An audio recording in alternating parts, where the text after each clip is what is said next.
C'est un grand bonheur d'être avec vous. C'est un grand bonheur de venir comme cela rencontrer les militants. Vous l'avez dit l'un et l'autre, tu l'as dit Daniel, tu l'as dit François, un samedi soir, à cette heure-là. Il y a bien d'autres tentations dans la vie, madame semble le confirmer. J'espère que vous ne regretterez pas d'être venu. Et cependant, à l'invitation de nos amis, vous êtes venus. Vous êtes venus parce que l'heure est grave, vous êtes venus parce que la situation de la France est tragique, parce que le gouvernement de la France nous laisse au désespoir, que la situation de l'UMP est grave aussi, et que, aussi inquiet que vous soyez, aussi angoissé que vous soyez, pour l'avenir de notre pays et l'avenir de notre parti, vous n'êtes pas désespérés, parce que vous êtes des femmes et des hommes, des citoyens, des militants, des élus, des parlementaires, d'anciens parlementaires, courageux, valeureux, et que vous n'avez pas envie de laisser les choses filer. Je vais vous proposer une intervention pas trop longue, je dis pas courte parce qu'on ne sait jamais, et pour l'essentiel que les choses se déroulent dans un échange entre nous. Veuillez excuser une voix qui est peut-être un peu abîmée par déjà une campagne bien avancée. En plus, c'est un peu sportif. Nous avions calé cette réunion il y a déjà plusieurs semaines, et moi j'aime bien assurer l'agenda quoi qu'il arrive. Il se trouve qu'entre-temps, Christian Estrosi a eu la bonne idée d'ailleurs de son campus d'été à Nice. Donc voilà, j'étais dans la Drôme ce matin, à Nice à midi, ici ce soir. Une nouvelle vie.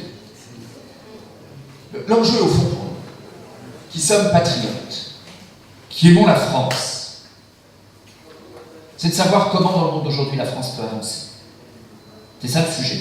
C'est ça le vrai sujet. Pourquoi est-ce qu'on est à l'UMP?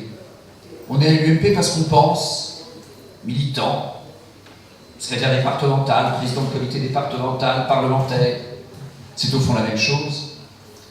Parce qu'on pense que s'engager dans la vie publique, ça peut aider à faire avancer le monde, ça peut aider à faire avancer la France, ça peut aider nos concitoyens à construire un peu de bonheur. Et il y a à cela deux enjeux importants. Celui du projet, vous avez évoqué la responsabilité qui est la mienne dans la construction du projet de l'UMP, et en même temps, je me permets de dire que, de mon point de vue, c'est extrêmement important aussi la question de la méthode. C'est un vrai sujet en France, car souvent dans notre beau pays, on considère que les idées les plus exaltées peuvent sauver la France. Exaltées, ça peut vouloir dire les plus géniales, et ça peut aussi vouloir dire parfois les plus azimutées. Et que nous sommes si intelligents en France, si géniaux, si extraordinaires, que la méthode ne compterait pas, et qu'on pourrait y aller au bonheur, vas-y que je te pousse, comme vous voulez. C'est un problème récurrent. Dans notre pays, nous avons parfois des idées, pas toujours bonnes, des idées, pas toujours assez. Et la vie publique, la vie politique, parfois aussi manque d'innovation, de la bonne innovation, de la bonne percée face aux enjeux du monde contemporain. Mais nous avons ces idées. Et nous considérons que l'intendance nécessairement suit, que les choses se mettent en place assez naturellement, que spontanément, quand on a une bonne idée, le peuple suit, ou que quand on a une idée farfelue, malgré tout, elle finirait par fonctionner, confère les 35 ans. Eh bien, je pense que ce décalage entre l'affirmation du projet et la méthode pour le mettre en œuvre est au cœur de difficultés que vit notre pays. Alors, il faut bien dire que quand les idées sont extravagantes, quand elles sont totalement contraires à ce qu'est l'intérêt de la France et des Français, la méthode ne vient pas, tout simplement parce que le projet est inapplicable. Vous voyez François Hollande et la tragédie socialiste que nous subissons actuellement. Mais même quand les idées sont bonnes, en particulier lorsque nous portons la responsabilité des affaires de la France. Il arrive que la méthode soit défaillante. Il arrive que la manière de faire heurte, brusque, telle ou telle partie du corps social. Il arrive que nous n'ayons pas à cœur de dire suffisamment clairement les choses. Et alors, ça grippe, les choses ne se font pas, et la France patine. D'une certaine manière, je pense que ce qui est souvent le problème de la France est aussi le problème de l'UMP. On peut, dans une formation politique, porter la meilleure vision. On peut porter les hommes les plus brillants et les plus exaltants pour l'avenir de la nation. Si la méthode manque, si la manière de faire n'est pas là, si le moteur ne fonctionne pas, si le rendement du moteur est mauvais, eh bien alors nous n'aboutissons pas et nous ne sommes pas à la hauteur de la confiance que vous placez en nous. Ces enjeux de méthode sont extrêmement importants. Ils sont parfois méprisés. Tu te souviens sans doute, François, une réflexion il y a quelques mois au bureau politique où l'un des nôtres disait « Les statuts, on s'en fout, on est là pour faire de la politique. » Tu le remarques, et si vous réfléchissez, parfois sur le terrain, parfois au niveau national, depuis que nous faisons de la politique, les uns les autres, c'est des remarques qui nous est arrivé d'entendre plusieurs fois. Réveillez-vous, nous sommes en 2014. En 2014, le monde a évolué. En 2014, la manière de faire, les procédures, la rigueur dans la méthode ont une place probablement qui n'était pas il y a 10 ans, 20 ans, 30 ans. Je cite parfois mon expérience d'élu local sur le terrain. Il m'est arrivé, comme sans doute d'autres ici, de participer à des assemblées d'associations où il y a 20 ans, les comptes rendus étaient faits de manière assez hâtive, un peu bricolo, quoi. Et ça allait bien à tout le monde et on vivait avec. Ça n'est plus le cas aujourd'hui. Je suis député d'une circonscription très rurale, 241 communes. Hollande, c'est pas la plus petite. Hollande, c'est 5 habitants, mais une douzaine d'électeurs et ils votent bien. 10 électeurs, fais un effort. Fais un effort. Mais parfois, ils votent tous pour moi. Il y a plus petit, parce qu'il y a une commune de 0 habitants. Dans ma circonscription, il y en avait un, mais le père du maire, a trouvé l'amour et il n'habite plus la commune. Mais là aussi, c'est une commune qui vote très majoritairement pour moi. Et il m'en faut aussi des plus grandes qui votent pour nous aussi. Alors il y a Cré, il y a Saint-Paul-Trois-Châteaux. Voilà, enfin un territoire très rural. Et bien aujourd'hui, dans la plus petite des associations, du plus petit des villages, les choses sont faites avec méthode, avec rigueur. PowerPoint est passé par là. Et puis tout simplement, le monde d'aujourd'hui. L'autre jour, il y a un militant qui me dit, mais je suis allé sur le site de l'UMP, j'ai cherché le rapport moral, j'ai cherché le rapport financier, j'ai pas trouvé. Dans des organisations qui brassent des budgets en dizaines de millions d'euros, qui rassemblent des centaines de milliers d'adhérents, peut-être que ça se fait d'organiser les choses de manière plus rigoureuse. Et là-dessus, on a beaucoup à apprendre, beaucoup à progresser. C'est juste un exemple.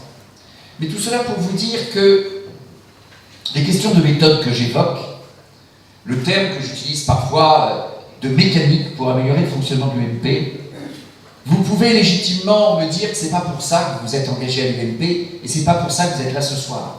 Et je l'entends. Ce qu'on a envie de porter, c'est une vision. Ce à quoi on a envie d'œuvrer, c'est l'avenir de notre pays, le bonheur de nos enfants. Et en même temps, pour que ça fonctionne, il faut une vision et il faut une méthode. Sinon, l'énergie, le temps, le talent, l'argent que vous donnez à l'UMP sont mal employés. C'est pas affaire de vice, c'est pas nécessairement affaire de turpitude, il y a parfois des problèmes et il faut qu'il en soit rendu compte. Mais c'est largement affaire de méthode sur laquelle je pense les progrès à faire sont tout à fait essentiels.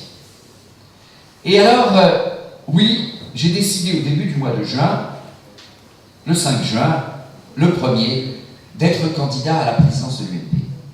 Alors, j'étais à Polyest il y a 3 ans. Daniel ne m'avait pas posé la question à l'époque, mais je n'étais pas candidat à la présidence de l'UMP. Et François m'avait d'ailleurs jamais demandé. Parce que alors moi, je dois porter une faiblesse terrible, c'est que je ne suis pas candidat aux élections qui ne se présentent pas. Et qu'il y a 6 mois, il n'était pas question d'élection à la présidence de l'UMP. Après les difficultés, les tourments de 2012, un accord avait été trouvé, et ça permettait d'avancer. Ça nous a permis en effet de faire un bon boulot sur le projet. Et donc, les choses allaient. Et fonctionnaient en réalité de manière convenable. Et de fait, nous avons eu au municipal plutôt de bons résultats. Aux européennes, on y reviendra si vous le souhaitez, ça n'a pas été à la hauteur. Mais on ne peut pas dire que tout allait mal, ça ne serait pas juste. On ne peut pas dire non plus que tout allait bien, nous y reviendrons, des progrès importants sont à réaliser. Reste qu'il n'y avait pas prévu d'élection à la présidence de l'UMP, je n'étais pas candidat, et différemment d'autres, peut-être différemment d'autres candidats, moi je n'ai pas toujours imaginé que la seule manière de se faire des amis en politique, et que la seule manière de peser, c'était d'être candidat à des élections très lointaines. Alors c'est vrai, honnêtement, j'en discutais avec un ami tout à l'heure au téléphone, puis ça se voyait un peu à Nice ce matin, je n'ai pas constitué d'écurie très en amont. Alors, pour constituer une écurie, il faut dire qu'on peut être candidat aux primaires à l'UMP. Moi, je n'ai pas dit ça. Il y a parfois des gens tout à fait respectables, très expérimentés, très capés, comme on dit chez nous. Et puis, il y en a d'autres qui sont moins capés et qui disent malgré tout qu'ils peuvent être candidats aux primaires parce que ça permet de constituer une écurie. Tel n'est pas mon cas. Et je pense que ça tombe plutôt bien. Parce que l'enjeu de l'UMP, ça n'est pas de juxtaposer les écuries dans des couloirs séparés, c'est de consolider et d'affirmer l'unité de notre mouvement. Je ne suis pas non plus le plus glamour des candidats à la présidence de l'UMP. Je n'en ai pas plus de complexe que cela. L'enjeu aujourd'hui, ce n'est pas le concours du plus glamour, c'est plutôt de bosser. Tu as eu la gentillesse de dire que le travail ne me répugnait pas, c'est vrai, c'est de bosser au service de notre parti. Alors vous allez dire, c'est curieux cet homme-là. Il vient nous expliquer qu'il n'est pas celui qui a plus le préparé une écurie en amont, qu'il n'est pas le plus glamour, et pourtant il est candidat. Je suis candidat parce que je pense être le plus utile. Je souhaite que cette affirmation ne soit pas prétentieuse. Je vais essayer de la décrire et de la partager avec vous. Le plus utile, pourquoi? Parce que la candidature que je vous présente est claire et authentique, et oui, elle est utile. Sur l'authenticité, un instant. Je suis élu local, je suis parlementaire, et je l'assume. Je suis maire. Tu es maire, Daniel.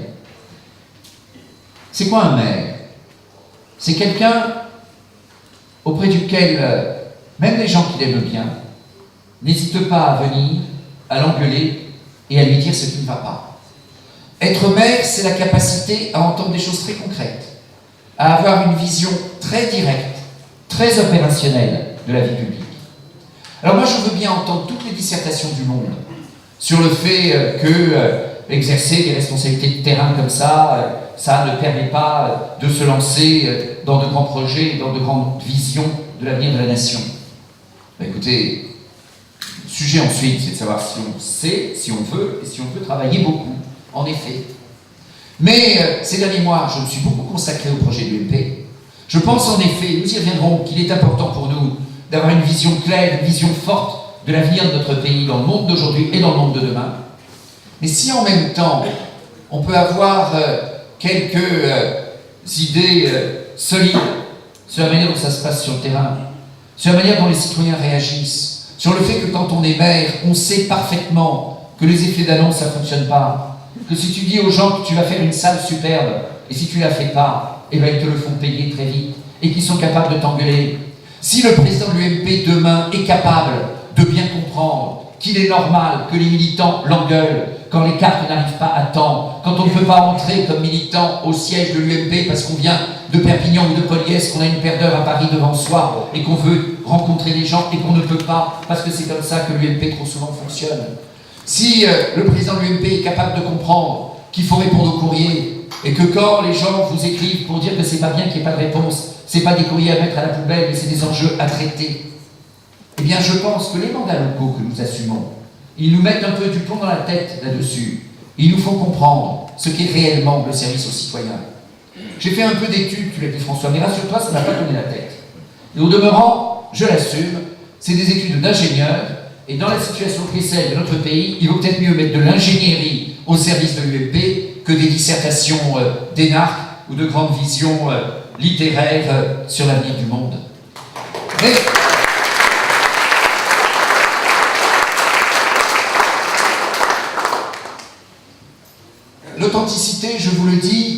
Tu l'as dit aussi, vous l'avez dit l'un et l'autre, ma vie politique est celle, comme beaucoup d'élus d'ailleurs, qui ont connu des victoires et des défaites.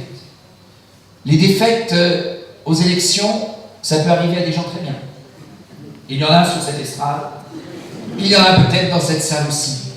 Je vous le dis, ça n'est jamais facile, ça n'est jamais simple, mais pour diriger un parti, je pense qu'avoir connu la défaite, alors j'en fais pas un test absolu, et il vaut mieux éviter de perdre trop souvent, je suis capable de comprendre ça, et je préfère gagner que perdre. Mais savoir qu'on peut perdre, l'avoir vécu, pour servir l'UMP dans sa totalité, pour servir le pays dans sa totalité, eh bien je le pense, c'est plutôt mieux. Parce que ça permet de comprendre d'abord qu'il y a dans la vie une grande différence entre faire 49 ou 51% des voix. Il m'est arrivé de perdre aux législatives en 97 à 49. Et comme je suis élu d'une circonscription difficile, que personne ne m'a offert, que j'ai conquise, parfois perdu, parfois gagné, j'ai été réélu en 2012 avec 51% des voix. Pas moins, pas plus. Je sais alors faire la différence entre 49% et 51%. Je sais que notre parti n'a pas le droit de prendre de risques, que nous n'avons pas le droit de faire fructifier les divisions qui nous font prendre le risque alors parfois de gagner trop finement.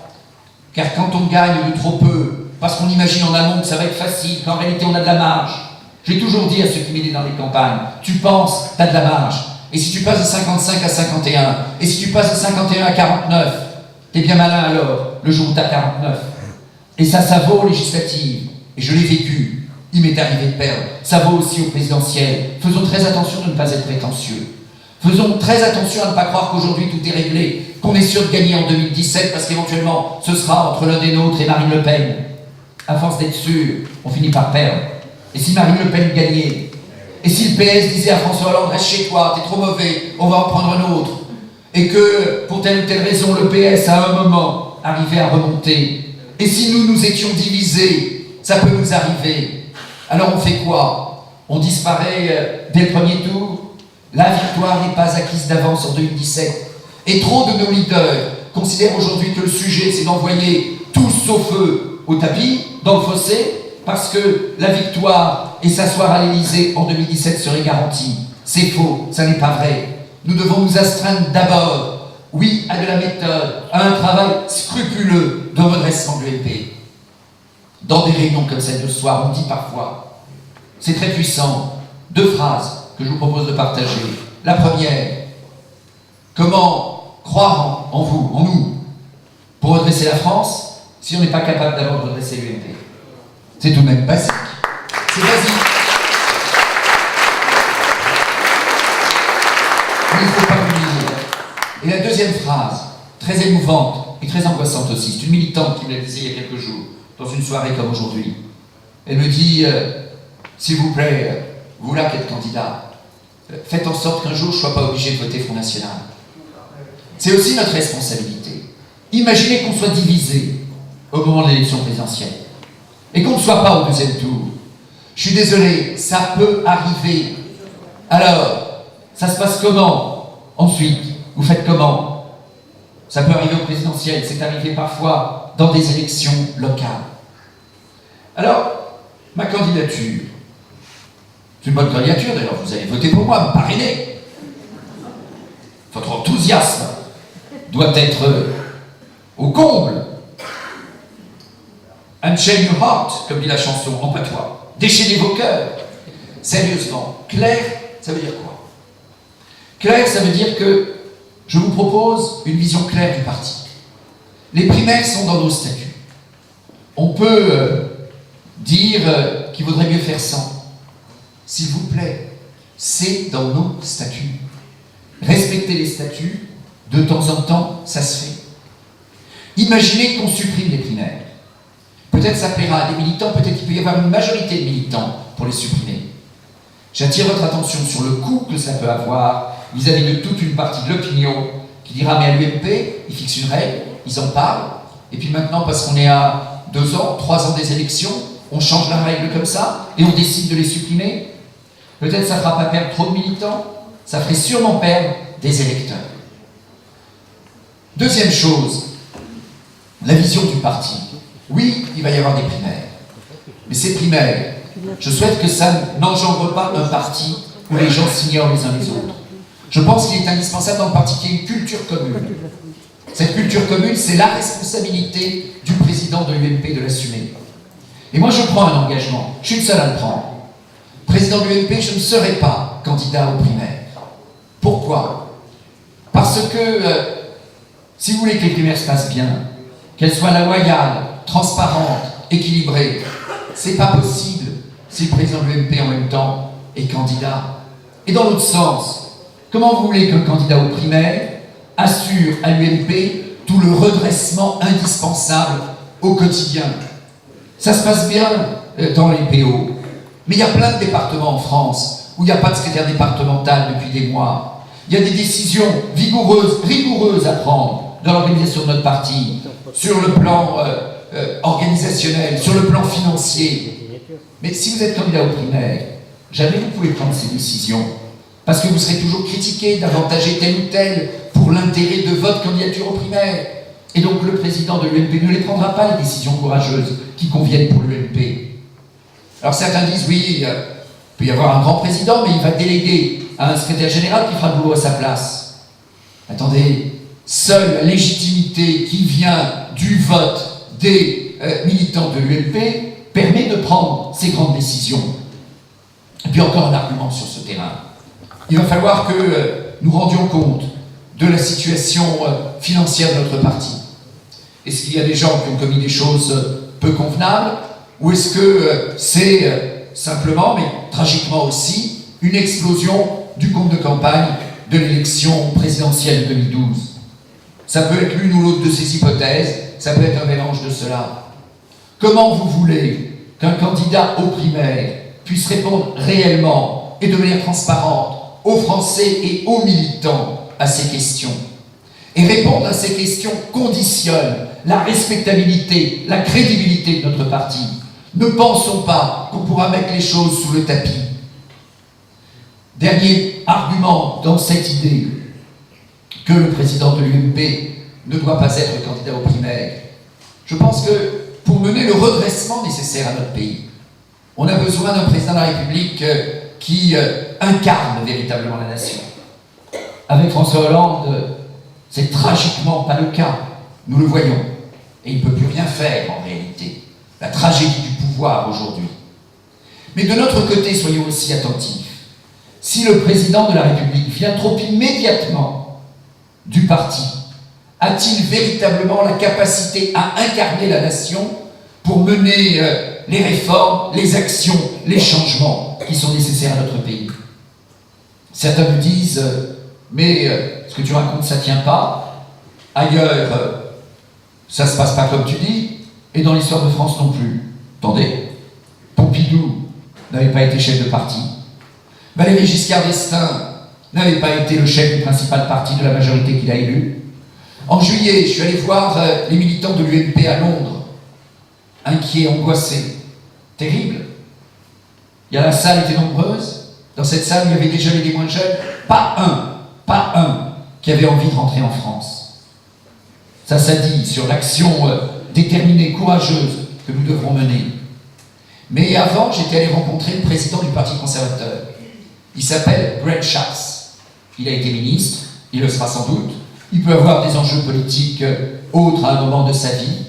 Mais aujourd'hui, il a comme mission de préparer le Parti conservateur pour faire en sorte que David Cameron gagne de nouveau les élections en 2015. Alors jeudi, je suis allé voir Nicolas Sarkozy. Je suis allé le voir d'abord par courtoisie. Parce que je trouve que dans une famille politique, ça se fait de se voir et de dire les choses. Je suis candidat à la présidence de l'UMP. Il a été président de l'UMP. Il a été président de la République. C'est tout de même la moindre des choses que d'aller le saluer, courtoisie, et d'aller en discuter avec lui. Nicolas Sarkozy a été très courtois. Je lui ai offert mon bouquin, Le bonheur regarde à droite. Il l'a pris avec intérêt. Il a trouvé que le document de campagne, vous en aurez à disposition quelques-uns, un peu plus détaillé que le petit 4 pages qu'on vous a distribué, un document d'orientation de 12 pages qui fixe les principes pour l'UMP, lui paraissait intéressant et utile. Et sur cette idée que le président de l'UMP ne devait pas être candidat aux primaires, pour vous dire les choses, il n'était pas d'accord. Et il m'a dit la chose suivante: Hervé, si tu dis que président de l'UMP, tu ne seras pas candidat aux primaires, c'est que tu ne te sens pas d'être candidat aux primaires et que, au fond, voilà, tu t'arrêtes là. Je lui ai dit non. Non, Nicolas, respectueusement. Mais dans la vie, on n'est pas obligé d'être candidat à tout. Dans la vie, on n'est pas obligé de confondre les missions. Toi, tu auras peut-être envie de redevenir président de la République. Seras-tu le meilleur parmi nous? Je ne sais pas, il y aura un débat, il y a des primaires. Ce qui est sûr, c'est que ton quinquennat a été infiniment meilleur, infiniment plus honorable et honorant pour la France que celui qui est en train de faire subir aux Français François Hollande.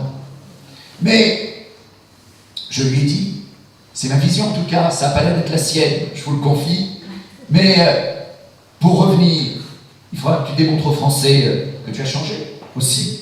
Parce qu'en 2012, il y a plein de gens parmi nous qui avec enthousiasme avons voté pour toi. Mais ça n'a pas fait le compte. Et c'est cette affaire de différence entre 49 et 51. Et donc, il faut évoluer, il faut avancer, il faut montrer qu'on a changé. Je lui ai dit, et je vous le dis, humblement, ce que je pensais. Parce que vous voterez pour les primaires.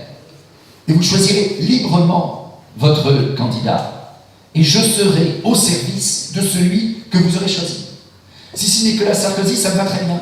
Je n'ai aucun état d'âme, je le servirai pour lui donner le plus de chances de gagner. Si c'est un autre, François Fillon, Alain Juppé, Xavier Bertrand, un autre, je serai au service de celui que vous avez choisi.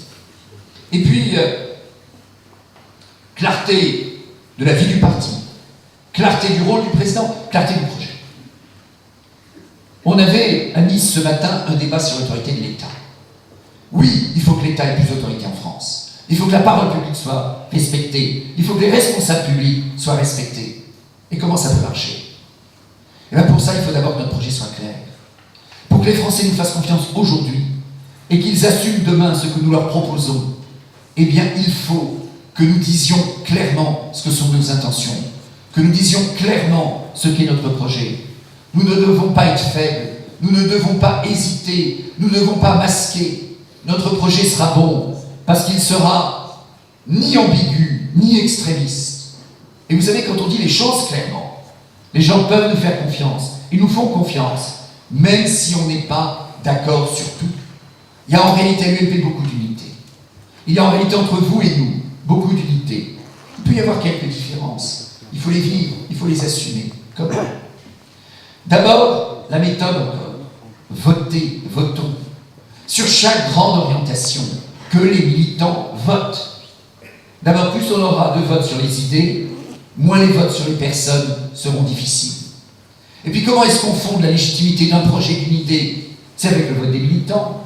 Tant que les militants n'ont pas voté, on ne sait pas exactement ce qu'est la position de l'UMP. Et on nous dit, Dupont dit ça, et Durand dit le contraire. Alors c'est quoi la position de l'UMP? Et ça nuit d'ailleurs à la qualité et à l'autorité de notre travail d'opposition. Je prends des exemples. Je me suis exprimé en faveur du droit du sang. Je suis favorable au droit du sang, car dans le monde d'aujourd'hui qui est un monde ouvert, si on ne passe pas au droit du sang, si on garde le droit du sol, au bout de 2 générations, on n'arrive plus à définir ce qu'est la nationalité. Et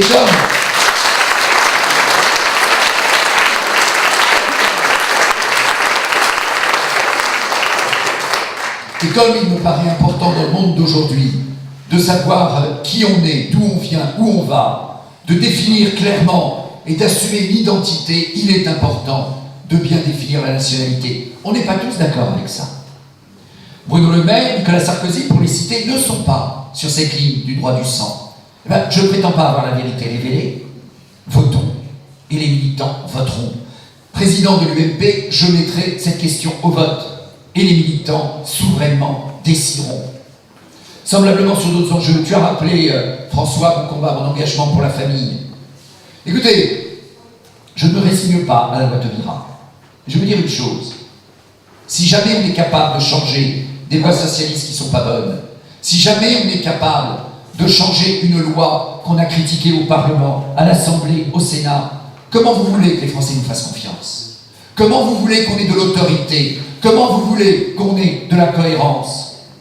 Eh bien là aussi, nous devons présenter un projet. Je souhaite ultimement que les Français s'expriment par référendum pour une politique familiale, généreuse, confiante, qui définisse ce qu'est notre conception du mariage, du couple, de la famille.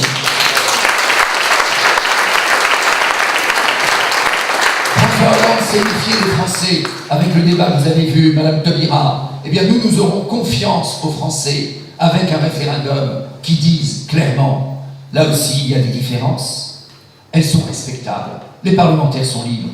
Bruno Le Maire s'est abstenu dans le vote du mariage pour tous, c'est son droit, je le respecte. Je crois simplement que le projet de l'UMP doit refléter ce qu'est la conviction fondamentale de l'immense majorité de nos adhérents, ce combat que nous avons porté, que j'ai porté à l'Assemblée nationale.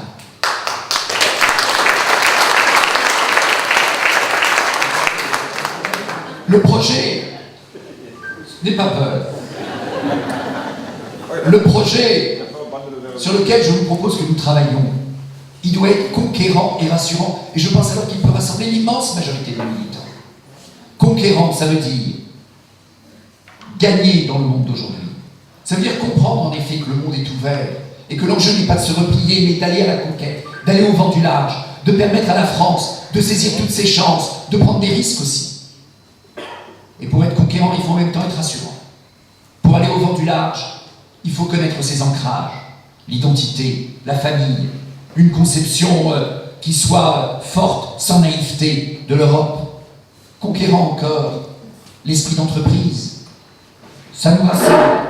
Nous savons combien l'entreprise apporte d'épanouissement, qu'elle est le lieu créateur de richesse, qu'elle peut être aussi un apprentissage de qualité et de vertu humaine, la réciprocité, la responsabilité. On a besoin de dynamiser notre entreprise. Il faut le faire de manière vigoureuse.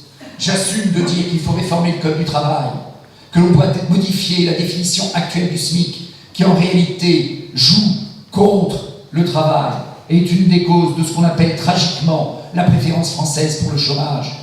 Simplifier le code du travail. L'autre jour, je suis allé à l'Assemblée, à la Poste, et j'ai pesé le code du travail français. 1,546 kg. Et j'ai pesé le code du travail suisse. 191 grammes. Il y a de la marge. Et donc notre volonté, notre action, notre travail doivent être résolus sur ce terrain. Chers amis, ma voix commence à requérir le secours d'un peu d'eau, et quand le moment viendra, peut-être d'un peu plus. C'est une quête, une demande humble, mais affichée avec détermination. Je vous propose qu'on échange. Ce que je veux vous redire, c'est que l'époque du star system en politique est terminée. Le star system, ça ne marche pas. D'ailleurs, on n'a plus les moyens. À l'UMP, il va falloir qu'on prenne l'habitude de faire des meetings moins coûteux. C'est pas moins efficace, vous savez. Angela Merkel en Allemagne, aux dernières législatives, j'ai des collègues qui sont allés. Je parle pas bien allemand, je suis pas allé, je parle bien russe, mais catalan, il faudra que j'apprenne. Ces collègues, ils ont vu ces meetings. Beaucoup moins starisés que chez nous. Il n'y a pas des effets de lumière, musique dans tous les sens, etc. Ça ne veut pas dire que c'est triste. Et ça ne veut pas dire que c'est pas efficace. Angela Merkel, aux dernières élections, rassurez-moi, elle a bien été réélue. Alors, il faut qu'on refuse les sbroufs. Il faut qu'on refuse aussi l'esquive. Ça vaut vis-à-vis de la gauche, ça vaut vis-à-vis du Front National. Si on veut éviter que nos électeurs désespèrent de nous, eh il faut, oui, qu'on leur propose un projet solide, un projet affirmé, sans ambiguïté, sans extrémisme, dans lequel ils se retrouveront sur l'essentiel. Et il pourra y avoir une différence ou deux. Et ils diront, mais c'est des gens honnêtes, ils ont dit ce qu'ils pensaient, ils ont dit ce qu'ils voulaient faire. Peut-être qu'il y a une différence ou deux, mais justement, y compris parce qu'il y a une différence ou deux, je suis capable de leur faire confiance. Quand on est mou, quand on se cache, quand on est sur des questions de pure forme, on n'entraîne pas la confiance. Il y avait un bout de débat ces jours-ci, c'est la gauche qui se perd. Mais il y en a parfois chez nous qui sont un peu tentés sur la 6ème République, la rénovation des institutions. Enfin, écoutez, c'est ça le sujet? Vous croyez que c'est ça le sujet? Vous ne croyez pas qu'il y a un certain nombre de Français, si on leur explique que le problème de la France, c'est de rénover les institutions, qui vont avoir le sentiment qu'il y a des hommes politiques qui veulent faire de la politique en chambre, et que faute d'être efficace pour régler le problème du chômage et pour affirmer les valeurs et l'identité de notre nation, faute d'avoir le courage de décider et de se confronter aux résultats sur ces enjeux, on préfère disserter sur le cumul des mandats, la longueur des mandats, savoir si on a le droit d'être maire 2 mandats, 3 mandats, 4 mandats. Mais si Daniel il est bon à Polyestre, pourquoi vous voulez pas, pourquoi vous n'auriez pas le temps de le garder longtemps? Et s'il est mauvais, ben vous l'auriez viré, mais comme il n'est pas mauvais, vous l'avez gardé. Non mais je dis ça, parce que même chez nous, parfois, certains sont tentés par ça. Tous ceux qui font de la politique hors sol, et qui faute d'avoir le courage de vous dire ce qu'il faut faire pour redresser l'économie de notre pays, ou pour affirmer la force de notre nation, dissertent pour savoir si on peut être maire 2 mandats, 3 mandats, 4 mandats, et éventuellement ceux-là n'ont jamais eu le courage d'être candidats à des élections municipales. Voilà, la parole est à vous. Ce que je souhaite, c'est d'être l'ingénieur de la piste d'envol qui vous permettra de choisir librement le meilleur candidat à l'élection présidentielle, pour porter le meilleur projet, pour avoir le plus de chances de gagner, et pour une fois, pour réussir l'alternance. Est-ce que c'est un manque d'ambition? Tout dépend si vous avez un manque d'ambition. Oui ou non? Oui et non. Est-ce que tous les matins je me dis, dans 2 ans, 3 ans, 4 ans, tu seras président de la République? Je dois souffrir d'une tare insurmontable. La réponse est non.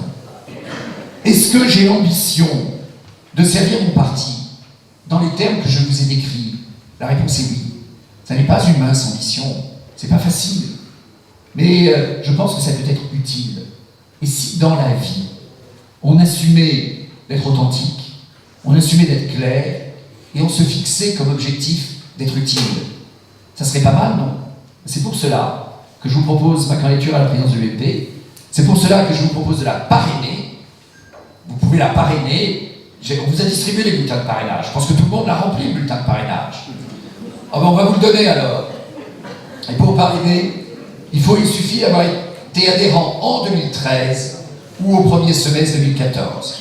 Alors, ensemble, assurons le redressement de notre parti, le succès de nos idées et l'avenir de la France. Merci.